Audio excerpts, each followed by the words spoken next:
ইয়া হাবিবি, আমার এই ভিডিওটা যারা দেখতেছেন তারা সবাই মনোযোগ সহকারে দেখুন।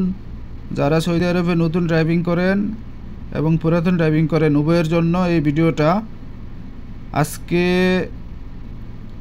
সৌদি ট্রাফিক পুলিশ কর্তৃক আয়োজিত নতুন আইন, যারা উল্টা পথে গাড়ি চালাইবেন তাদের জন্য 3 থেকে 6,000 টাকা জরিমানার বিধান রেখে আইন প্রণয়ন করা হয়েছে।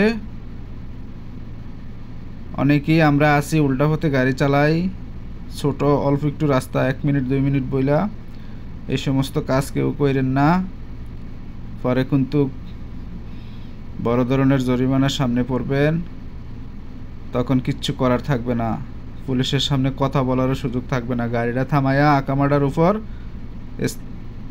ড্রাইভিং লাইসেন্সের উপর, ইস্তেমার উপর আস্তে করে 3 থেকে 6,000 টাকা ডাইলা দিব। যাই হোক, বিশেষ করে যারা নতুন আছেন, অনেক শখ ড্রাইভিং করার, নিজে গাড়ি কিনবেন, ব্যবসা করবেন, আইন কানুন যায় না, নিয়ম কানুন যায় না, গাড়ি চালাইবেন, এটাই অনুরোধ। না বুঝলে পুরাতনের কাছ থেকে জানবেন। আর বিশেষ করে সৌদি আরবের যে ট্রাফিক পুলিশের যে পেজ আছে, ফেসবুক পেজ, এটা ফলো করবেন। দেখবেন এই পেজ থেকে নিত্য নতুন যত আইন আছে ট্রাফিকের সব পাবলিশড হয়। জানার কোনো শেষ নাই, জ্ঞানের কোনো শেষ নাই, যত জানবেন তত জ্ঞান বৃদ্ধি হবে। যাই হোক, সবাই সতর্কভাবে গাড়ি চালাইবেন, এটাই অনুরোধ। স্পিরিট, রাস্তার গতিবিধি দেখে স্পিরিট উঠাবেন, এটাই অনুরোধ। সর্বশেষ কথা হচ্ছে,